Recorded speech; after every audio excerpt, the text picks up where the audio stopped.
And there's a lot of great benefits to an internship. And so we've pulled together some of the top ones that we know about and that we hear from students. And of course, this is not an exhaustive list. There are many, many values that you will gain from an internship. But as Lauren was saying, one of the greatest values of an internship is gaining work experience. And as she was saying, sometimes that's really great. And you realize that this is the exact fit, that this is the career path that you want to follow. And it really excites you. And you think, yes, this is the right match for me. Also, you might take that experience and go, this isn't quite the right match for me. And that's okay. I often tell students that it's better to determine that in an internship, which is a limited amount of time. You're not committing the next several years of your life to this. So learning that during an internship is the key time to experience that maybe you need to do a career shift in some way.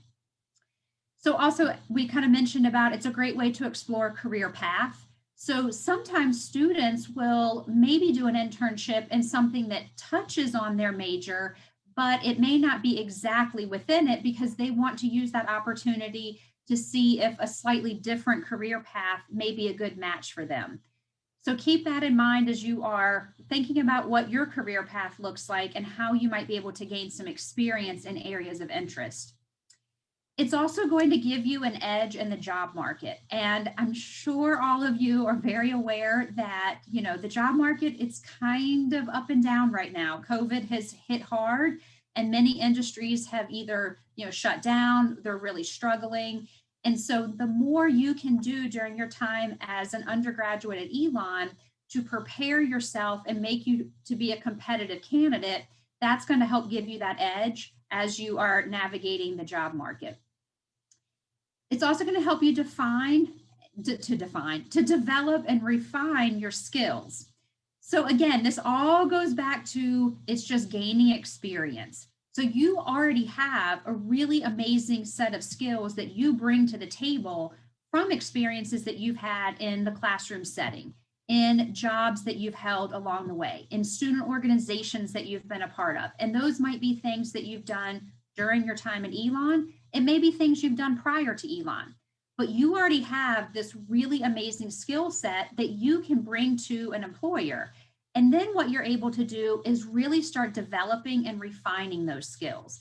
Through your internship, gain new skills that you can then begin to develop and refine. And all of those will make you a very marketable candidate for your next internship, graduate school, a full-time position, whatever that next step might be for you.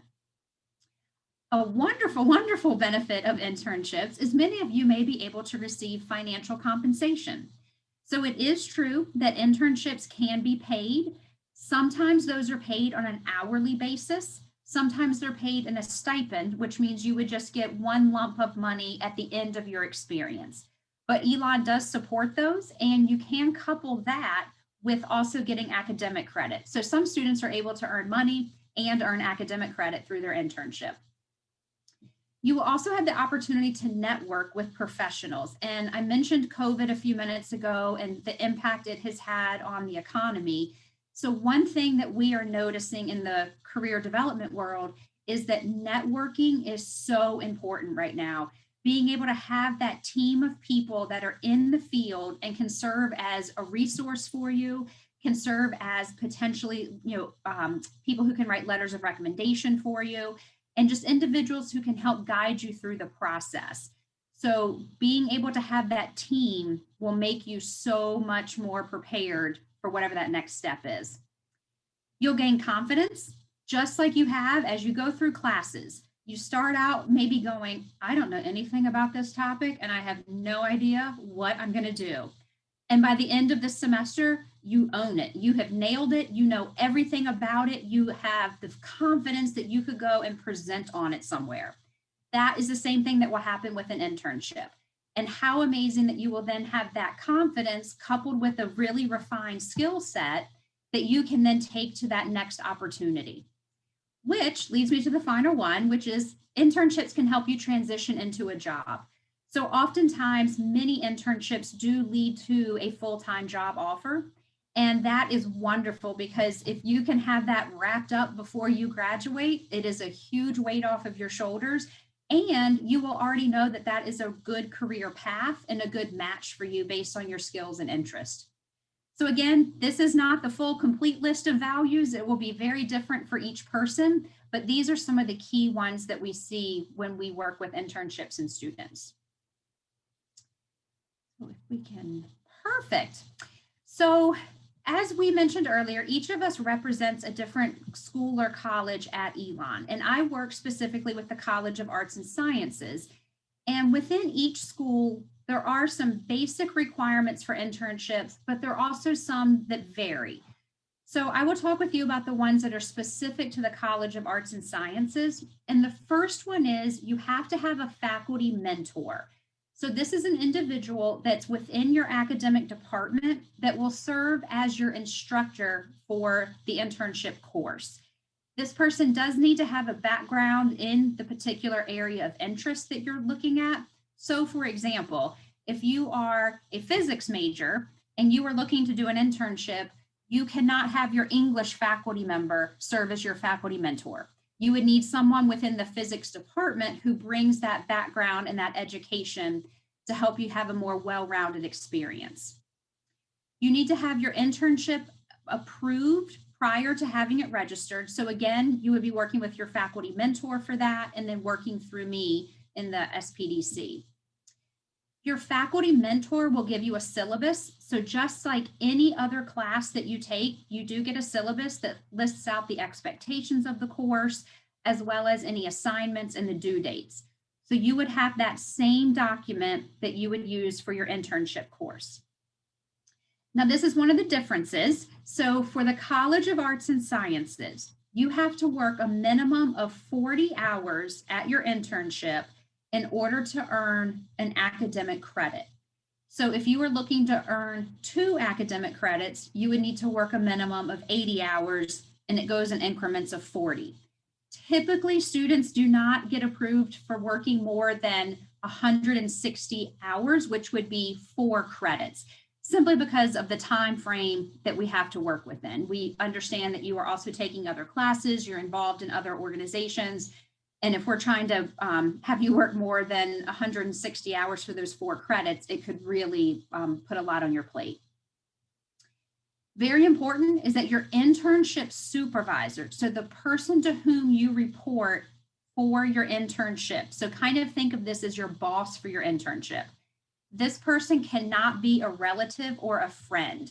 It has to be someone that you do not have that personal connection with. Very, very important. Take note of this. No retroactive credit can be awarded for internships. So what that means, if you completed an internship in the fall semester of 2020, you cannot come to us for spring semester and say, oh, I want to use that internship experience and register it for the spring semester. You have to be completing the internship hours in the semester that you are registered for the course. So if you have any questions about that, please, please, please reach out to me prior to registering so that we can work through that and make sure that you've got your hours aligned with the right semester. And a big difference for CAS is that not all College of Arts and Sciences majors require an internship for graduation. So some do, and some have it as an option of what you could do for a graduation requirement. If you are not sure about your specific major, feel free to reach out to me. I've got a list and we can work through that. Also, you can always talk to your academic advisor. That individual can certainly help you work through to make sure that if you need that credit, you're working in a path to ensure that you have that internship opportunity. So that is sort of the arts and sciences side of things, and I'll turn it over to Amber now. Hello, everyone. So we're going to talk about the internship requirement in the School of Communications for a few minutes. When I say School of Communications, I am referring to 5 of our majors. So strategic communications, cinema and television arts, journalism, communication design, and media analytics. If you are within one of those 5 majors, I serve as the internship director for your internship requirement. All of those 5 majors, all the students are required to do an internship for academic credit before you graduate. So in order to register that internship for academic credit, you have to have at least a cumulative GPA of a 2.0, and you have to be in good academic standing. You do have to be at least a sophomore by the time that you start your internship experience and have completed COM 110, COM 210, and COM 220. So that's media writing and communications in a global age.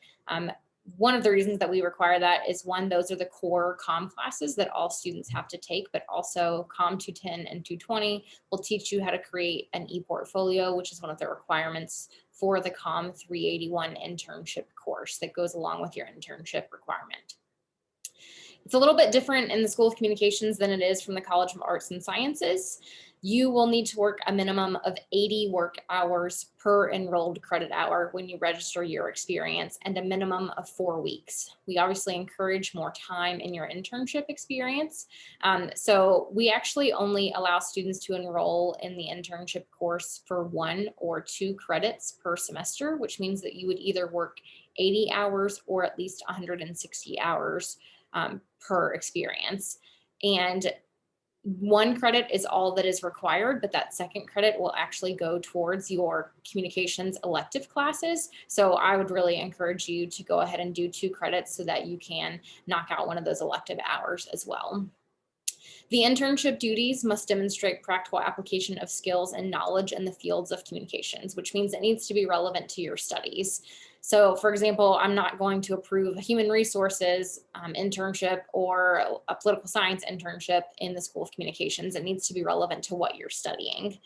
But if you're, say, a communication design major and you have recently found an interest in journalism, by all means, pursue an opportunity in journalism. It's still relevant to our school. You need to be engaging in a new experience, so not previous employment. What I mean by that is you cannot gain internship credit for the same internship twice. So you are welcome to register a new experience and to gain a 2nd or 3rd credit for COM 381, but you can't register the same experience twice. You must also have a supervisor with expertise in the work that you're doing at an established organization. So we want this to be a learning experience for you. It needs to be an extension of the classroom. And so you should not be the expert for a company. The person who supervises you should be able to guide you and provide feedback for you and mentor you along the way. Very similar to arts and sciences, a supervisor can also not be a relative or family friend or someone that you know. This should be a new person. We want you to expand your professional network. And you also, again, need to register and complete the internship course concurrently with the internship experience. We do not award retroactive credit for past experiences. Now, if you are a student in sport management, this looks a little bit different for you. The person that you would reach out to is Dr. Kara Lucia, and I'll put her contact information in the chat box. Generally, students in sport management complete a 4-credit internship experience, and they mostly complete those experiences the summer between their junior and their senior year. It's a separate course that you enroll in, different assignments than the COM 381 course, but it is required for all students in sport management as well. All right, I will pass it on to Lauren Bosselait for business. Amber, I'm actually going to have you address a student in the chat box. Just asked a question about if you have a double major in the comm school, do you need to have an internship within both majors? Great question, Reed. Hello, it's nice to see you. You do not need to have 2 internships. Once you have completed COM 381, it counts towards both majors in the School of Communications. However, if you are majoring in sport management and another another major in the School of Communications, that is a different story. But if you are double majoring within the 5 majors that I mentioned, you only have to do 1 internship for academic credit.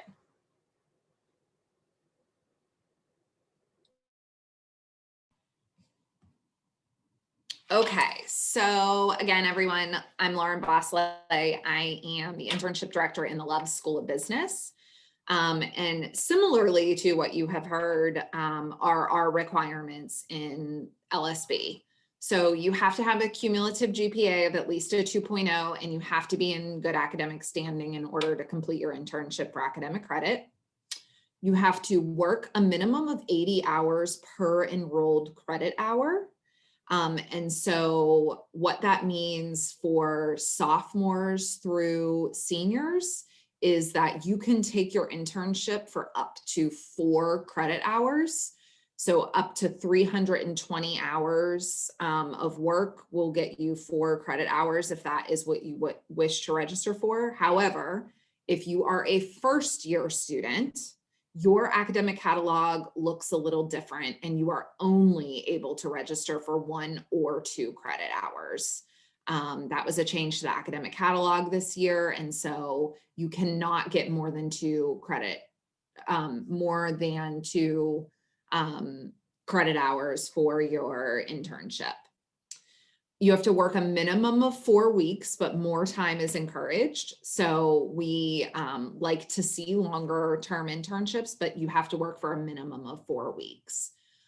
Also, if you are a sophomore through a senior, you are allowed to complete a winter term internship. It is not recommended and not encouraged to do that, but you can. As a first year student, that is another change that is part of your academic catalog. You cannot complete your internship during the winter term. You have to engage in a new experience. It can't be previous employment. So you can't have worked for a company in the past and you're returning to that same company and try to register that for academic credit. That does not count for us for academic credit. Your supervisor cannot be a relative or a friend. So very similar to what Amber and Robin discussed. We don't allow that because it doesn't allow for you to have the best possible experience. And then you have to register and complete the internship course concurrently with the internship. And so again, retroactive registration for a past experience will not be approved. So you have to be enrolled in the Business 381 or Accounting 481 course alongside your internship.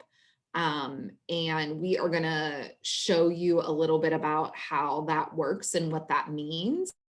But you will register your internship through the Elon Job Network.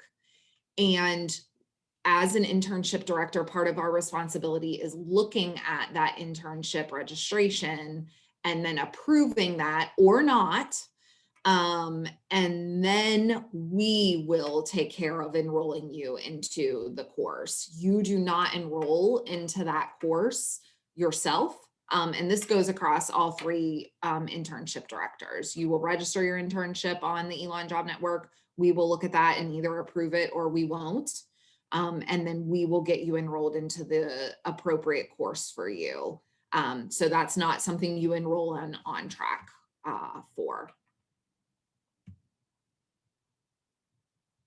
And I think I'm handing this back over to Amber. Yes.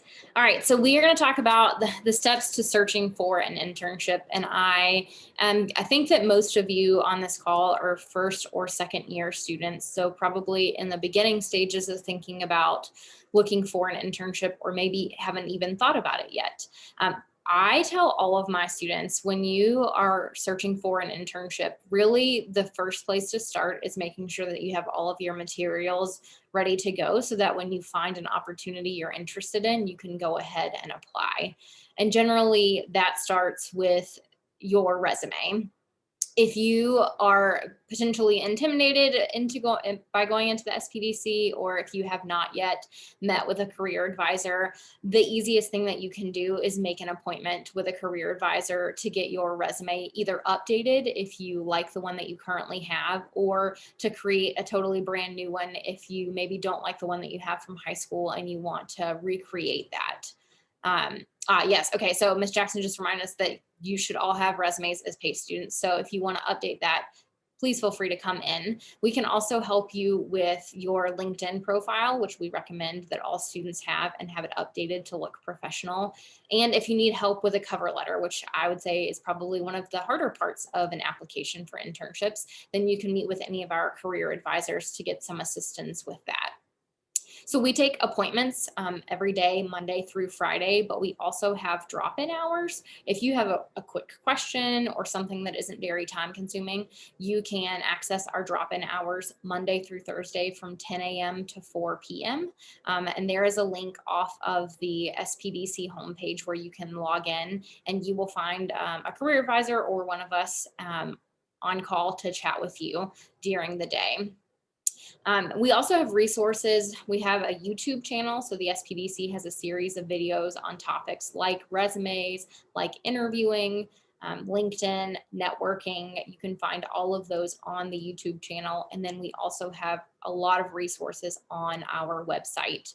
So there's the main SPDC website. There's also the Porter Center website, which is for the Love School of Business, and the School of Communications has an internship website as well. So those are all great resources, but I think the thing that you will probably use the most is the Elon Job Network. And so I'm actually going to ask Lauren to stop sharing her screen, and I am going to share my screen to chat with you about EJN. Because you're all PACE students, I know you have used it before.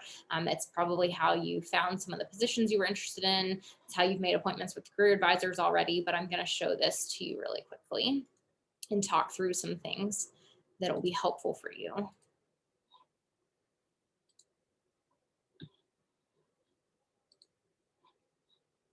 Okay, awesome. So can you all see this? This is the Elon Job Network, and this is actually my student account.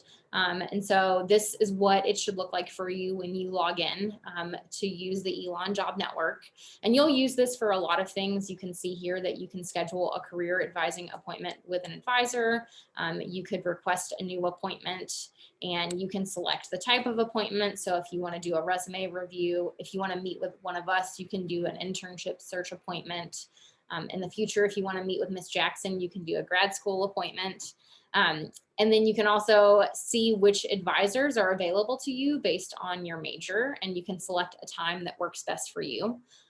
But most of what you will use this for is to search for opportunities. And so go to jobs and internships and go to search. And this platform is curated with opportunities. These employers are specifically looking for Elon students, and there are internships. There's also full-time jobs. There's local internships, and then there's internships across the country. And also now we have remote and on-site internships. But we have a team of people who in our office, well, when COVID is not a thing, they travel and they meet with employers to build relationships, to recruit, to have employers recruit Elon talent, but right now they're not traveling. So they're just doing phone calls and Zoom calls to meet with employers. So when I'm coaching a student to do an internship search, the first thing that I recommend that you do is search by position type and narrow it down to internships so that you only see positions that apply as an internship and aren't a full-time job. Right now, there are 293 internships that are listed. That number fluctuates based on deadlines and new positions that are posted every day. And then I start next with location. So a lot of my students really want to go to New York. You can search within a radius of New York, and then you can set the parameters. So right now, there are 35 internships in the New York area. I may handle this differently than other advisors, but I actually do not narrow my search down any further than this. So I actually don't pick industry or job function, because you could do a communications role in any industry, and there are a lot of job functions to pick from. I am of the mentality that you want to be able to see more than you're eligible for so that you can narrow it down yourself. So let's say that you find an opportunity that you're interested in. You can scroll through here. So again, we're looking for internships in New York. You can scroll through and you can see company, you can see title. Sometimes it will be listed as a summer intern or a spring intern. If you want more information, you can click on it. It'll tell you if there's a minimum GPA requirement. It usually gives the date that it was posted and the deadline, skills that they are looking for, a description. I will say that some internships have more descriptions than others. Some have very little detail and some have everything that you need to know. You can scroll through and see everything. If you ever want to get back to a specific position, this ID is specific to every position that you are looking at. So that is something that you can note to come back to this specific position. You can see it's in the summer again. This one tells you that it's paid, qualifications, etc. And then if it's something that you're interested in, you can apply, and it will tell you to go on their website, or it will tell you to apply through the Elon Job Network. If you're really interested in an opportunity, you can also star it or favorite it as well. See if it'll let me go back. Yes, okay. Something that I also tell students to do, if you haven't already done this, it's really helpful if you can create a job alert for yourself. So right now, I said we're looking at internships in the New York area. If I create a job alert, I can access it here. And so now I will get a daily email with any internships in the New York area that were added or edited the day before. It is really helpful because you don't have to keep coming back to the Elon Job Network to look for opportunities. It emails you every day, and then you can come back if you see one that you're interested in and you want to apply. The other thing that I have been telling students to do, if you, let's say that you're specifically interested in remote opportunities now, maybe you don't want to work on site this summer because of COVID, you can take the location out and you can go to more filters. And where is it? I know I saw this. Oh yes, is this position remote? Yes, and you can apply that, and then you can see there are 49 internships right now that are listed as remote opportunities. So that's really helpful. And again, you could set up a job alert just for internships that are remote. All right, so once you have secured an internship, congratulations, that is awesome. You want to register it for academic credit. You are going to come back to the Elon Job Network to fill out a registration form. This process is the same whether you are in the College of Arts and Sciences, the Love School of Business, or the School of Communications. You will log into your student account and you will go to internship registration, and you will add a new experience. So the first thing that you'll do is pick your learning type. So if you're in the School of Business, you'll pick this. If you're in School of Communications, you'll pick this. There's the College of Arts and Sciences. And then ELR unit is what Robin talked about initially. Sport management doesn't necessarily register their internships through the Elon Job Network, but it is here in case you want to just kind of note it on your profile. And if you accidentally click School of Communications and you're a sport management student, I'll note that and I will touch base with you about that. But you'll pick the learning type, you'll fill out after you review everything, you'll pick the internship term. So right now you'll only see spring because we're currently registering students for the spring semester. We will open summer registration in March or April. And then you'll fill out everything. So what's your class year? Who's your employer? What's their website? Is this your first internship for credit? Have you completed the internship information session? You're looking at information that's specific to the School of Communications. This would look a little bit different if I clicked the School of Business. You'll tell us your title, if it's paid or unpaid. You'll pick your start and your end date, the hours that you're going to work, the number of credit hours that you're seeking, the course number that you're enrolling in. You'll put your duties and responsibilities here, and then all students are required to put 3 learning objectives.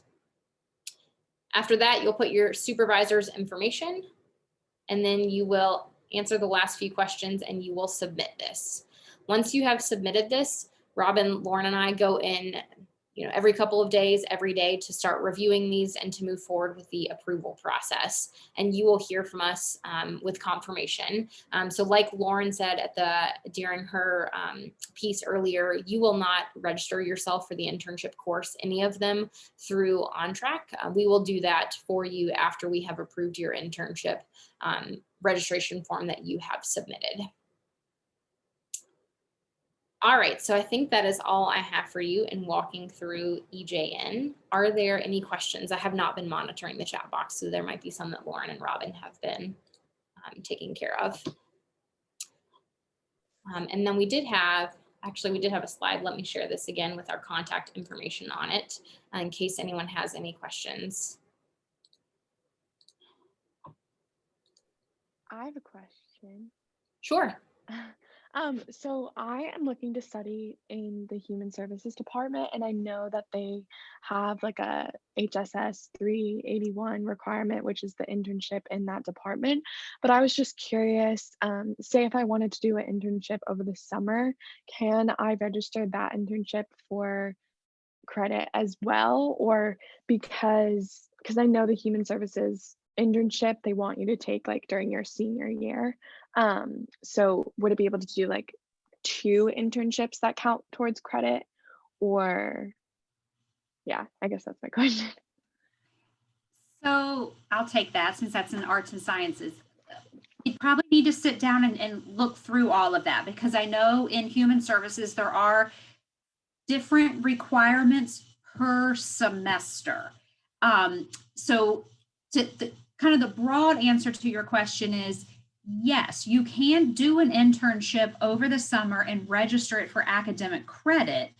There is a tuition registration cost with that. So make sure that you're keeping that in mind when you're planning. It is a reduced tuition cost for internships. And for this coming summer, it will be, and this is across the board regardless of your major, it will be $563 per credit. So if you do 2 credits, you multiply that by 2 and up the road from that. So it is possible to do it, but for something like human services, we would want to sit down and look through everything and make sure that you're falling within the right semester on the right path, so that you don't do something that diverts you and potentially keeps you from graduating at your scheduled time. So, Okay. Lauren, that's kind of one of those roundabout. There's a lot of sort of roundabout things within the College of Arts and Sciences, because each major sort of has their own plan and program. Things aren't quite as lockstep as they are in business and communication. Okay, thank you. Answer that though. I appreciate it, and I think it helps me moving forward in the Okay. direction that I'm going. Thank you. We can certainly talk more if we need to. Okay, thank you. Robin, there was a question in the chat box that a student asked, before you register, how do you get the approval that was mentioned on the CAS side? So do you want to talk maybe about that? Yes. So what that would mean is before you register your internship, you have to have your faculty mentor set and ready, because we had mentioned the syllabus that you would need. So you have to upload that into your EJN internship registration. And then just as Amber and Lauren were saying, once that registration comes through EJN, I will look at that and approve, or I don't want to say deny it, because typically what I would do is I'd come back to you if there were questions or things that I wasn't clear on, and we would work through that. So the first step of the approval is finding that faculty mentor that will work with you and say, yes, this can count for your internship and I agree to work with you. That second step would be registering it and having it come through me for that final approval before it's added to your academic course schedule. Good question.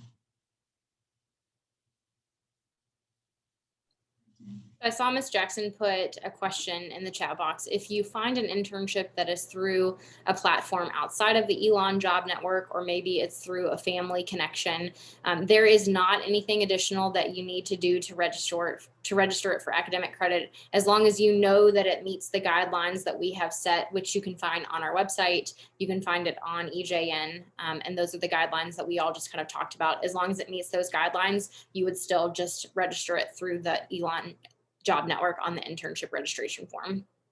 And I feel like I should clarify, I don't know that any of us ever said this, you can register an internship for academic credit during summer session 1, summer session 2, fall semester, winter term, or spring semester. I will say the majority of our students do their internships during the summer because they have more time, they're less likely to be taking other classes, but we do have students who also complete that credit during the spring and winter and fall terms.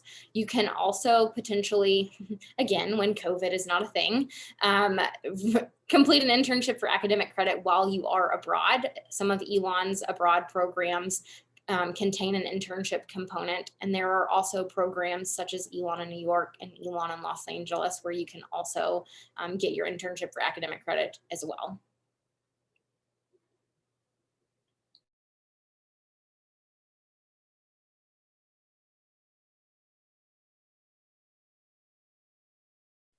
I have a question for Amber.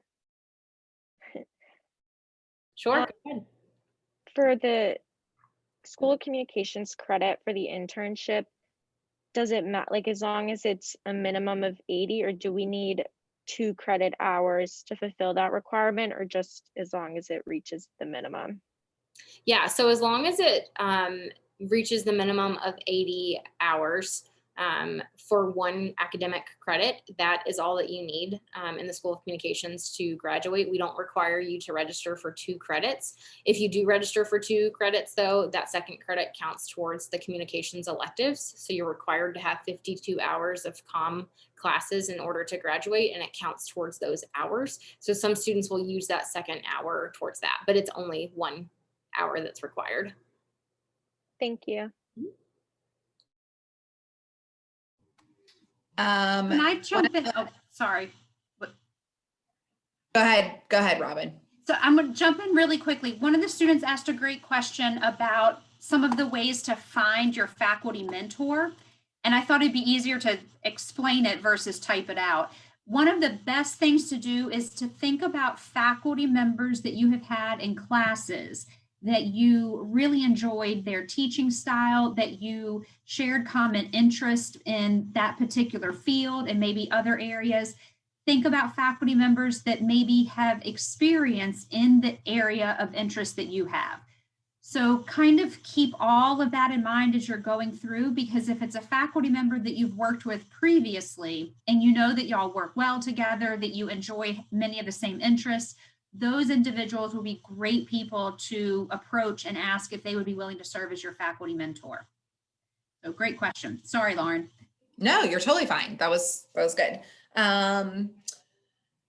So one of the other questions is any suggestions for places to look for opportunities beyond the Elon Job Network? And there are definitely some best practices as far as going and looking beyond the Elon Job Network.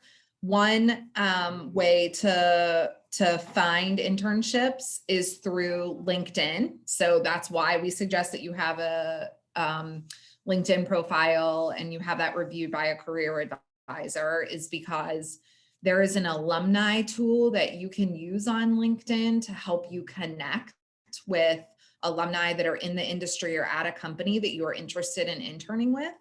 And we know that our alumni love to talk to current students. So that's definitely one way. There's also on LinkedIn a jobs page that you can find opportunities. And so that's another way. And then I would say using Indeed, INDEED.com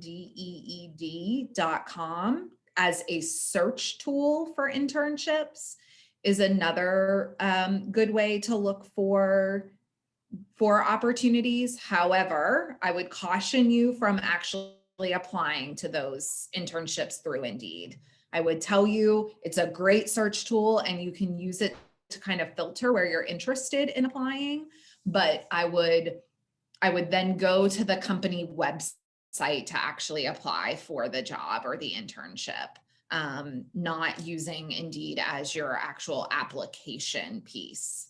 And I would tell you the same thing on LinkedIn. We've heard from recruiters that those applications come through and they don't look right. They don't piece together correctly. So I always tell students, go to the company website and actually apply for the opportunity. And then really connecting with your networks, your friends, your family, your roommates' family, if you're part of a sorority or fraternity or a student organization, using those connections to look for opportunities and let people know what you're interested in and what you're looking for can be really valuable search tools. I also recommend professional associations. So for instance, in the School of Communications, we have the American Advertising Federation. We have a student group on campus for AAF. We also have the Public Relations Student Society of America. I know in the business school, they have SHRM, which is the Society for Human Resource Management. All of those professional associations generally also have their own job and internship boards that are going to be industry specific. So you will likely find a lot of opportunities you're interested in because it matches your interests and your professional skills.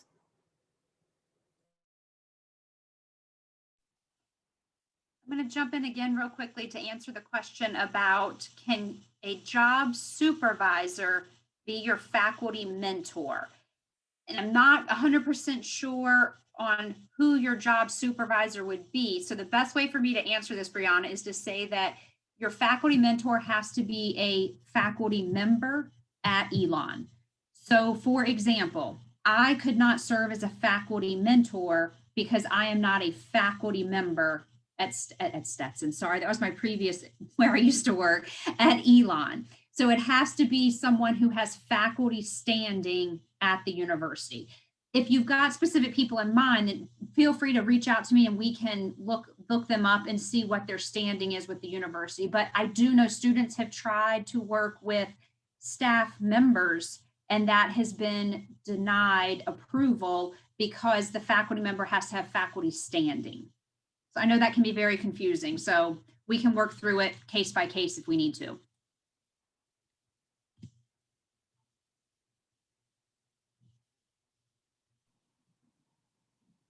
Other questions? Y'all have had awesome questions. Thank you so much for throwing these out and asking them and being engaged.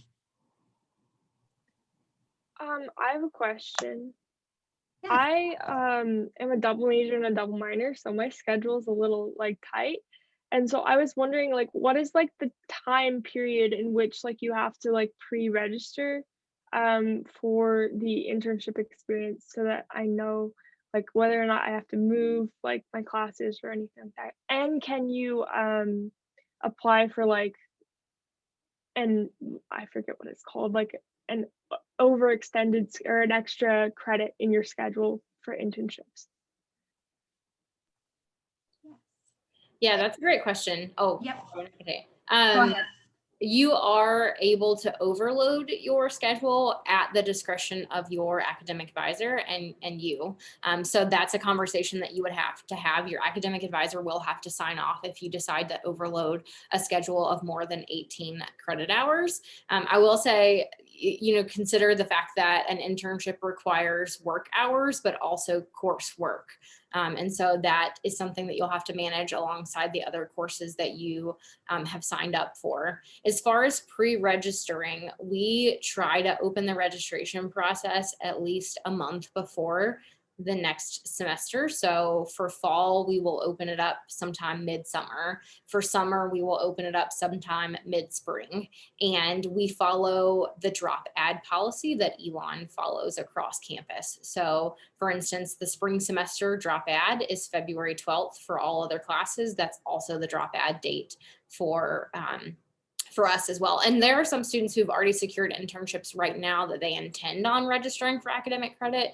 And maybe they've already had those conversations with us so that they know that that's what they're going to do, but we just haven't opened the process to register them yet. So if you find an internship early, you can go ahead and plan for that in your schedule.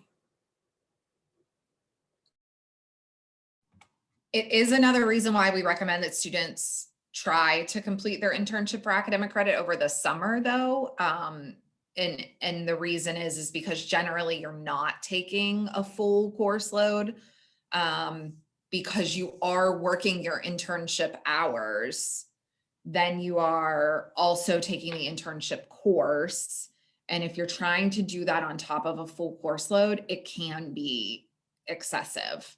And so that is why most students do it over the summer, is because they've got the time to devote to the internship and the internship course over the summer, whereas during the academic year, it can be more challenging. And like, just to give you an example, I may have 20 students in a semester taking an internship, but over the summer, I have 350. Like, that's the difference in numbers of students that are taking an internship. So it is much more popular to do it over the summer than it is during the academic year. Thank you so much. That helps a lot.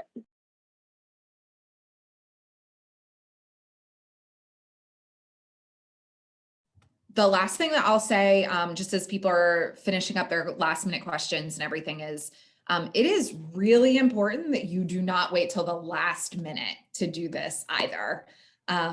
So I cannot stress enough that you want to be working to secure an internship either between your sophomore year summer and your junior year summer, or your junior year summer and your senior year summer. It is really hard when students come to us in their senior year and they have not completed their internship for academic credit, if they are in a majoring cast that requires it, or in comm or business that require it. So I just would caution you from waiting too long.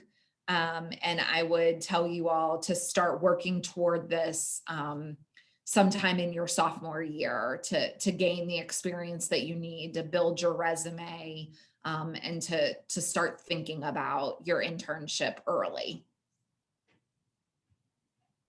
I will say to go off of that, COVID has been a prime example of why you should not wait until the last minute, because many of you may not realize this, but many internships were canceled mid-semester last spring or didn't happen last summer. And that has led to a lot of students having to find opportunities during the academic terms this year, which has been a strain on their schedule in an already unique year. So I would again emphasize, just plan ahead, and come to us, meet with us. We are happy to chat with you. We're all very friendly, and we will support you in all parts of your search.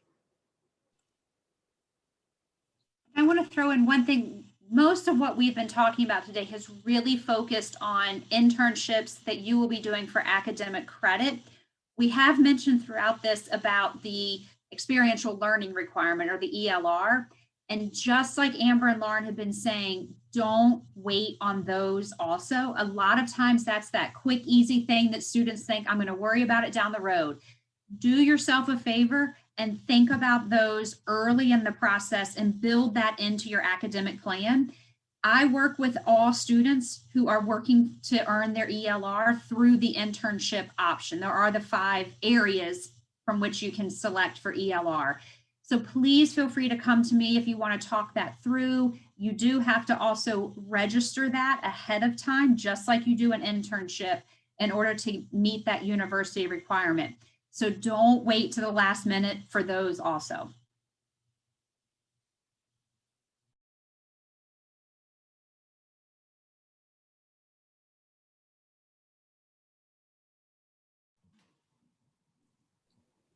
Are there any other questions? I think the 3 of us can stick around for a few minutes if you don't have in front of the group and you just want to have a conversation. Okay, there we go. We can stick around and answer any questions that you all have if you want to stick around and stay on. But other than that, thank you all so much for attending today, and let us know how and if we can help you. Thank you, Robin.